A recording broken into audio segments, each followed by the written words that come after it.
Hi guys, okay, this is chapter 3 of the Old Skills video series of me and Bear, and we're bringing you some more books and some more information. We're going to try to make this one a little shorter than the last time. I know a lot of you said you enjoyed sitting there, but we'll talk for hours on this, so we're trying to get a little shorter in time. But today I'm going to start out because Bear had the big information last time. I came prepared this time. I had, in one of my recent discussions with somebody, they were saying what would be a good source of books to get for, basic learning. As simple as you can get, written as simple as you can get.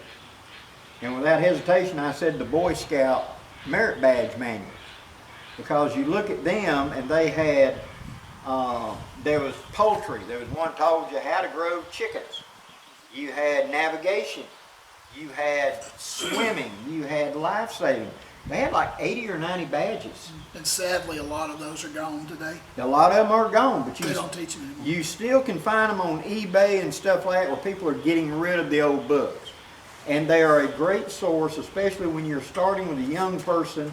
You can go through that. Now, I'm not just recommending the Boy Scouts here, guys. But the Boy Scouts had what they called the Lone Scout idea. And it was the idea of some kid living in the middle of nowhere where there were no other kids around. And where them and a parent could go along and work through all the steps and skills for them to earn the merit badges and things. So that's what you want to kind of look for. Especially if you're going to see how could I bring my kids into this and teach them. Having these little merit badges you can still find everywhere. To be able to plot their progress. Just because you're not in the Boy Scouts doesn't mean you can't use it as a reward, But back to me, one of the best books in the Boy Scout stuff, and you're going to have to look for it. This is the Handbook for Boys, the 1940s edition. I think this one's 1943. And it carries so many woodscraft, bushcraft things. Now, a lot of this stuff is not related to what we're doing, but how to work ropes, how to cook, how to, tie up things, how to make all the knots and everything. This book went much greater detail than, say, later books did. In fact, they simplified it a great deal. Cooking, how to make maps, animal recognition, all kinds of stuff is in here. And I would say probably of this book, you could probably easily say 40 to 50% of it is still relevant today to what we're talking about. Now, I picked this book up off of eBay from a used bookstore type thing for $12. You can look for them. But it's called Handbook for Boys, and it's got the 3 boys on it. Of course, this one's been doodled on. Let me show you the cover real good. This one. Have you ever seen the Scout Mail that wasn't? Yeah. But it's got a sailor, it's got a Boy Scout up front, it's got a Cub Scout in the back. He ain't wearing sunglasses. This has been doodled on. But that's the one you're looking for. That's the back of it. I was very impressed with this book when I got it, and I've read all the way through it several times. Like I said, many of the skills that are in here relate directly to what we're talking about being self-reliant. Now, a lot of the other stuff is not so much. But you'll know real quickly, whenever you hit a section like this doesn't apply, you can just skip over it. Now, the book that followed this was the field book. This is the 1944 field book for Boy Scouts. And it has a really good section on plants, plant recognition, and etc. How to navigate, all kinds of things in here. Better understanding of the woods, how to, like this one, how to fly fish, stuff like that. How to hunt, camps, archery, how to swim, how to do ropes, better pictures than the other one, just drawings, but now they're doing pictures. Cooking section, etc. This has some really good information in it as well. Now again, I'd say actually about probably 40% of this manual is relatable to us as opposed to that one. But still, it's a good reference point. And now, this book, Camp and Trail Methods by E. Krebs. Okay, and I'm going to let you get a good one of that. Up here on the top is ISBN number. Okay, this is a reproduction book. And you'll find these on Amazon, eBay, and etc. Now, if you're looking to learn how to build a cabin, I recommend this book. It goes in depth into tents, cabins, woodworking, that stuff. Now, one of my preferences in my book collection is I prefer a first-person type of book. There's this narrow window from the end of the 1800s to about, I'd say, World War II, 1940s.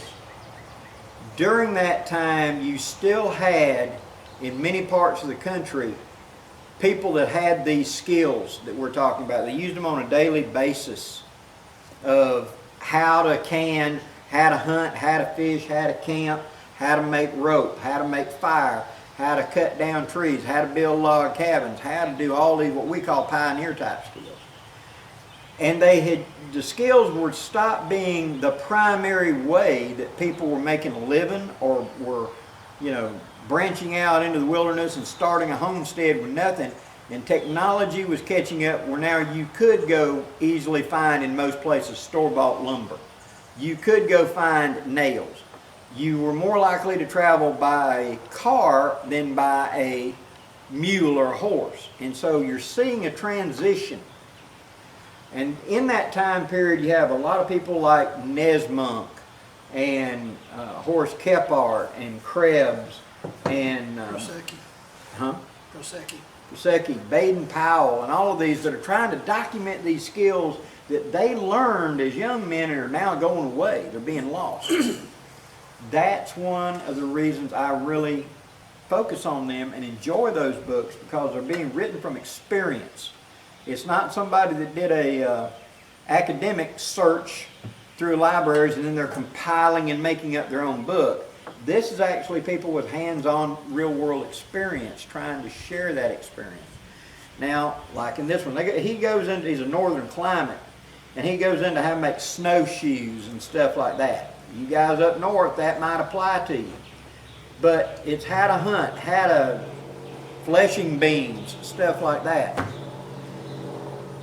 A lot of these really good first-person books are trying to pass on a skill set that they had. And as I've mentioned in my Master Woodsman series, a Master Woodsman is someone that thrives in their environment. Now, me here in the South, me and Bear, we're Southern woodsmen. So we deal with heat, we deal with very dense jungle-like woods. We are surrounded by water everywhere, so we don't have to worry too much about finding water.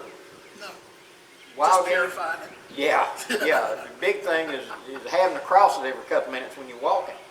Wild game and animals is everywhere down here, so we really have an advantage over certain others. Now, if you took us to, say, Ohio, many of the skills we would have would translate, but they would also be a learning curve because plants would be slightly different. The weather and the temperatures are slightly different. I would have to adapt to the cold climate just like they would have to adapt to our hot climate. And so where you're at in the country, try to focus on books that focus on your zone. Do you. And do you. Do you. Do you. I am very happy to understand how to build a snowshoe.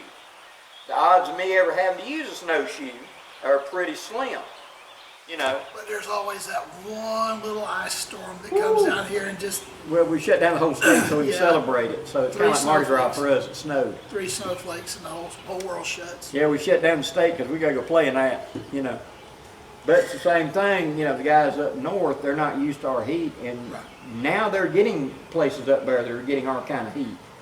I had a good friend of mine that was talking about how it was 102 up there in Maine. Last year I think it was. And they're not used to that kind of heat. I had friends in Alaska that were talking about 80s and 90s, and they're not used to that heat. So they were asking me, how do you stay cool in this extreme environment? Just like I'd be asking them how they stay warm in that extreme environment. So do you focus on the books? You want to try to focus on at least your zone of the country if possible. Look at all of them, because you never know when you're going to have some piece of information. I recently got a book, I believe, I'm probably going to quote it wrong, guys, I did not bring it, but it was like the Prairie Traveler Companion. I want to say that. By William Marcy. Yeah. Yeah. And he I talks. was going to talk about that book in a minute. Yeah, but it's a good book, but it's mostly, a lot of it, over half the book's about horses and how to rig stuff up. You know, wouldn't apply too much to me, but would be real handy in the library in a world go to poo-poo and suddenly you got to figure out how to use an old wagon or something like that. If the world ever went back to that, we're going to need this information. So, all right, that's what I got. Now, turning it over to Bear. Building on what he was saying about that book, a lot of you out there will remember the miniseries Centennial that was out in the late 70s, early 80s time frame. Well, there was a character in that movie named William Marcy. He was an Army captain, and he was sent west by, I think it was President Fillmore, to plot a route through the mountains to Oregon and California. That's what he did. Well, he's based on a real guy whose name was William B. Marcy. And William Marcy was an engineer, a captain of engineers in the 1840s and 50s. And he traveled all over the West, opening up trails for settlers to come in behind him. Because 1840s was the end of the mountain man era. Yeah. Where the mountain men had gone out there in the teens and 20s all the way up to the early 40s. Yeah. We're talking about rendezvousing. These mountain men had got out there, and now that this Army captain's coming in, he can find these guys that have 10, 15 years experience in these mountains and know the pass through the mountains. That's important. It is. And it gave the old guys an income because they became scouts. But his book, it's got a lot of really good information in it. You know, for kicks and giggles, if you want to take a wagon and retrace the Oregon Trail, he'll tell you how to do it. But also, he can tell you how to go from point A to point B under adverse conditions and not starve to death doing it. Which is, you know, if you boil it down, that's what you're looking for. Or, you know, you can place it, there are ways to store food that we don't know because the information's been lost that will make it last decades. We talked about pemmican. The difference between pemmican lasting a month and a half and lasting 53 years is the addition of tallow to the meat and the omission of fruits and nuts.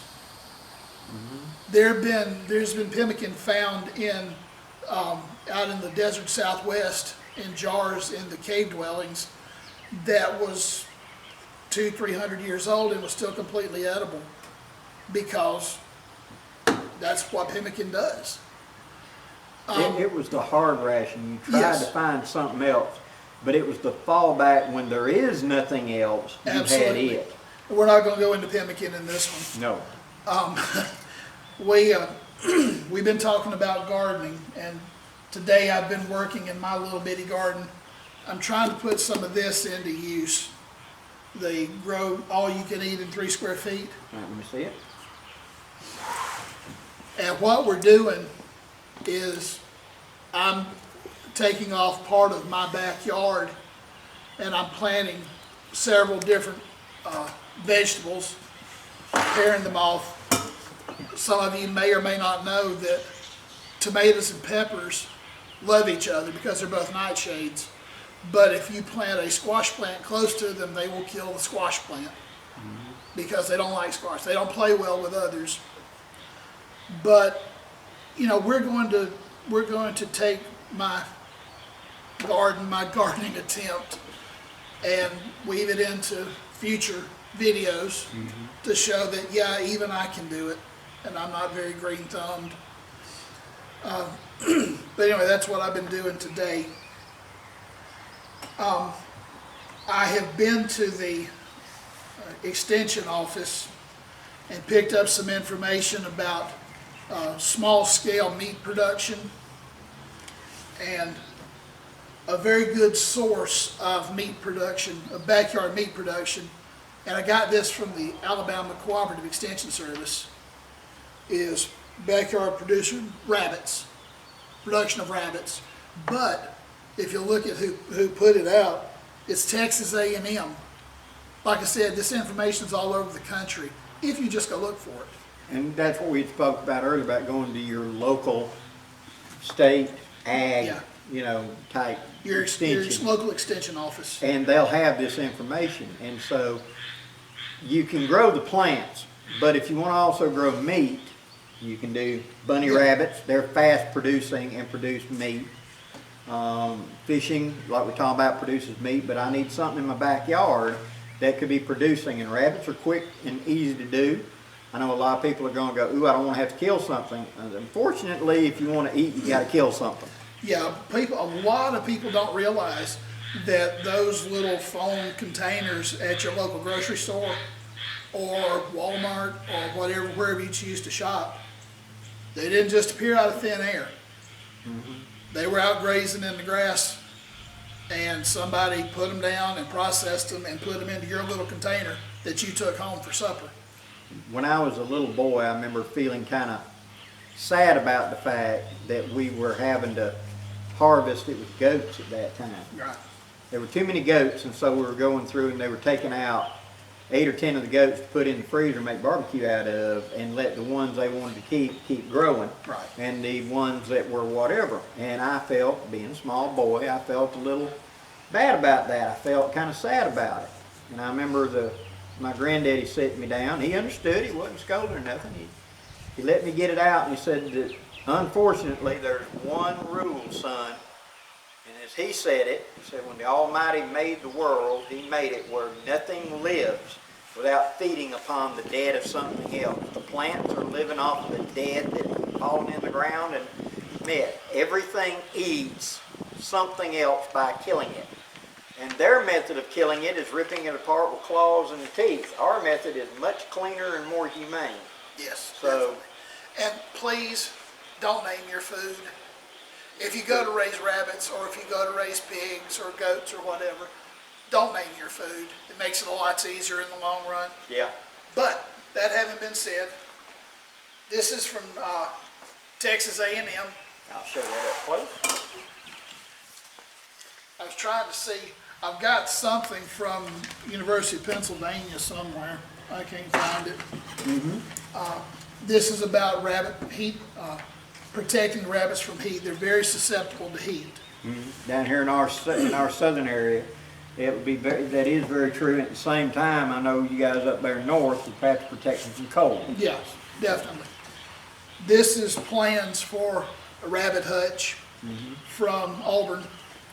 But the cool thing about this is it's dated 1972. So these drawings are 50 years old, but they're just as viable today as they were 50 years ago.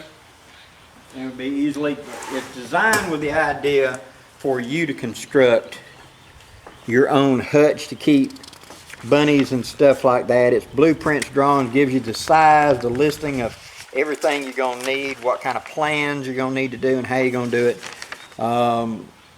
Along this line, chicken tractors, Yes. which is just simply a movable chicken cage that you see down here a lot in small scales, and it's about as wide as this table, maybe this long, maybe a little bit longer often, and it'll have a set of wheels on one end, and on this end will be a little chicken house, and it's about that high, and there's chicken wire all the way around it. On this end there's a pair of handles to pick it up, and you scoot it around on the grass like a wheelbarrow. Right. So you let the chickens sit here and eat all the bugs and stuff out of the grass. And fertilize the grass. And fertilize the grass, and then every 2 or 3 days you pick it up and move it like 10 feet and set it back down. And so you're constantly moving them around and you're feeding them. So they're fertilizing your yard, they're giving you eggs. Those are going to be in the little hutch thing up here. You have a door on the back you can open up where you can reach in and get the eggs out. So you're getting eggs, you're fertilizing your yard, and you're keeping your handful of chickens protected from hawks and things like that. And when it comes harvest time and you're going to take a couple of them out, you can do it pretty easy. They also have boxes, brooder boxes on the back side of them where the handles are in most cases, so that you can get the eggs. If you don't want to have chicks, get your eggs. Yard eggs are delicious. I love them. I prefer them to store-bought all day long. This is some more information about rabbits from 4-H. For those of you who don't know, 4-H is an agricultural club for younger children, and I believe that comes from Alabama A&M specifically. Yeah, it's put out by both A&M and Auburn. Excuse me. So it's one of those things where I had somebody in the earlier video say, talking about gardening. I like bucket gardening. Bear here has got land. He wants to put it out in the land. We both have advantages and disadvantages, but you're only growing vegetables. And a lot of people say, I don't like vegetables that much. I don't like salads. It's amazing what you get used to whenever you're hungry. Yeah, when you're hungry, it's amazing what looks. Man, it's awesome then. All right, these are some more information that I got from the Extension Service. This is 4-H pig production, and the 4-H actually has contests where the children who participate will raise feeder pigs, and they will go to your state fair or will go to your county fair and will be judged.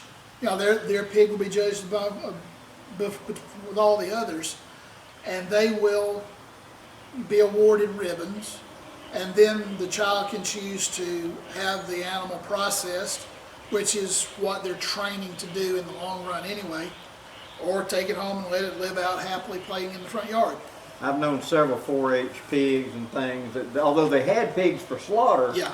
Susie or Tommy or Bucket or whatever, Yeah, Butterfly was the, he got a nice long life out of it. So. And don't let anybody fool you. Pigs are incredibly smart. As smart as a dog, if not smarter. They're smarter. I've heard they're smart as like an 8-year-old child, a full-grown boar or sow.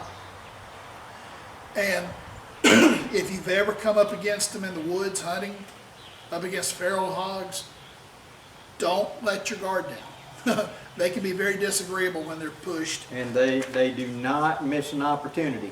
Yeah. I mean, they are not dumb. Yeah, it's like my granddad used to say about his mule, that he loved her, but she was looking for 18 different ways to kill him at one time. Yeah. But anyway, 4-H material, it's readily available, it's kid-friendly. Well, I'm trying to stress kid-friendly. I've got 4 of my own and 3 grandchildren. Here's some plans from Auburn, and they were made in, if I'm not mistaken, yeah, these are from 1958, but they still work. That's the key. Very little has actually changed, but this is a diagram for a pig pen, how you would build a stall to keep pigs in. So. And it's available through your extension office. It may not be these exact drawings, but drawings are available. Something comparable to give you an idea how to do it. Yeah. And where these are really invaluable is you decide, I want to put in bunnies, okay? If you look around your local area on Facebook or something and say, hey, I'm looking for bunnies for something like that, somebody will contact you. Oh yeah, I did that the other day. I picked up 2 just like that. I mean, because he may already have a breeding population, see, and rather than slaughtering for meat, he'll sell you his extra bunnies. See, he wants to keep 10 for breeder, and he's got 16 right now. He'll sell you those 6. But unless you know this, how to take care of them, the type of fence and etc. And stepping back to that pig, a pig is a lot smarter than a dog. And you think that, well, you know, I've already got a dog pen out here. He'll be out of that thing in 10 minutes. Listen, having grown up in the cattle industry, all right, I've had hogs, I've had pigs, we've had chickens. A fence is just a suggestion on where the animal needs to stop. Yeah. That's all it is. But I told you I had something from Penn State. This is it. It's called Agricultural Alternatives, and this one specifically is about swine production because that's what I was looking for. But a good resource that our ag agent recommended to me was swine, SWINE .extension, EXTENSION.org. And he said that that's a really good source for information. I think that's a national website. Now, something that our local ag agent pointed out to us, it was that. He said if you add the word extension, so if you put a search for, say, gardening for tomatoes, extension, then this type of database can show up on yours. So you can Google it, but it said always add the word extension and you're getting the extension. It's kind of like you're saying Google this library. Yeah. Extension is a library, so to speak, yeah, it tells of you ag stuff. Which set of files to go into. Yeah. So that you can pick it up. Now the last thing that I have today is a book that was recommended by Roy Underhill, and he's used it a lot on his program.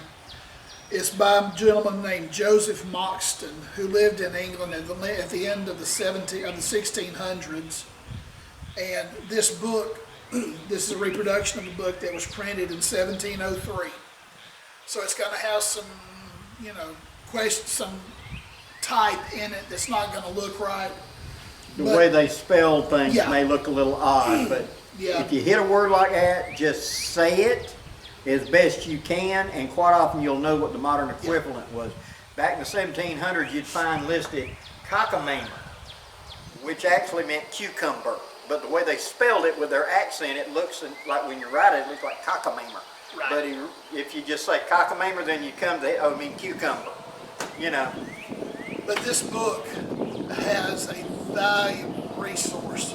It is a valuable resource for things like blacksmithing, joinery, which is the taking two boards and placing them together, making them fit and become one joint essentially. There is turning, like on the lathe, turning wood. There's a whole section on it. House carpentry. There is bricklaying. If you want to just get out in the backyard and build a retaining wall, this book will tell you how to do it. A brick barbecue place. Yeah, It'll tell you how to do it. Or how to put in a grill for cooking hamburgers. You can just use the information in here as you need it and interpret it as you need it. But it's a very good source. It's available on the internet, on Amazon. That's where I got mine. But like we talked about earlier, the whole purpose of this series is to give you an idea of where to go and where to look. Whatever the project you're wanting to work on, the whole purpose of this series is to give you an idea where to look. The road to wisdom begins with the statement, I do not know. Yes. I do not know nearly anything about how to raise ostriches. But I bet you, having said that, if I'll just start putting in ostrich extension and stuff like that, there's going to be books on it. There's going to be some sort of reference to it for raising them for meat. Here where we're at in Alabama, about 20 years ago. Well, not even 20 years ago, about 20, 25 miles from here, back over toward Ox. Yeah. That guy, he had over 2,000 ostriches. He was raising for meat and eggs. And then we had a tornado come through and tore up the fence, and his ostriches got loose. And so we had people finding wild ostriches in their woods while they were deer hunting for a couple of years there. That sucker's got a big drumstick on him. So it can be done. But anyway, there's the book. And there's the ISBN right there. The whole thing that we're trying to give you guys an idea right now is pick you where you want to go with this. The simplest thing that I recommend people to do to begin with is A, learn to do bucket gardening, because it's not a whole lot of money. They're very easy to move around. Or raised beds. Or raised beds. Yeah. If you like it enough, then yeah, go with the raised beds. It's a lot more work, but it is nice to get them up. One of the things in my backyard, I have a cattle trough that I repurposed as a planter and was very successful. I haven't used it this season. I was trying to go down to the 3 square feet concept and build up from there. But if you created the size of a bed, yes. now that being either if you have a double, a queen, or a king, we'll just say a king size bed because that's an idea you can reference in your head right now. You can grow enough produce in a king size bed area 7 feet by 7 feet to easily handle most of your needs. You'll handle vegetables, salads. You get a lot of meals out of that. And if you rotate it around, where like I said, I've got tons of squash right now. I bring some out to eat. The rest I go ahead and process and I freeze it. Then I go through the others. As the year goes by and I've had enough squash now, we've been eating it for 2.5 months, those in my freezer I can pull out and can to put up and have them for a couple of years. And I got room in my freezer now for what is in season right now. And you see how I'm building up my larder as I go. I want more of these, great. Me and my wife 1 year, and okay guys, how redneck are you? My wife put up 60 quarts of boiled peanuts. That's right, here in the South we boil peanuts until they're soft and we eat them. You can freeze them and they will put up for probably a year, frozen. easy. Easy. Easy. And so she so loved boiled peanuts. And we got a deal where somebody had dug a bunch of peanuts and had one of the big peanut wagons, and it had broken. The wagon had actually broke its back. Yeah, you need to come get your peanuts now. And he had gone down there and he had shoveled out in that heat until he was sick of it. And he called us up and told us we could have what we wanted out of it. So we backed up the pickup truck and took a scoot. And every day I'd get home from work and she'd have boiled peanuts for a snack. She loved boiled peanuts that much. And we had a little bitty chest freezer and she put up 60 quart bags of peanuts. Buddy, I'm here to tell you, I got sick of boiled peanuts. She never did, but I did. But come the next year when peanuts started coming back out, right before it, she went to handing out bags of peanuts to make room in the freezer. Because now we had other things available. So the whole idea is rotation and working. Well, I think that's enough for this info. I did have one more comment. Throw it out there. About the scout manuals. The 1910 original is available in reproduction. Highly recommend you get it. It is where all of this starts. You'll be able to figure out what's good and what's not for you, what is for you and what's not for you. Just dig a little bit. You know, put a little sweat equity into it, and you'll have good results. Our farm dogs have showed up. And she's got a tick on her nose and she won't let me get her. We turn the camera off and we'll get her and get that tick off her nose. So anyway guys, appreciate your time.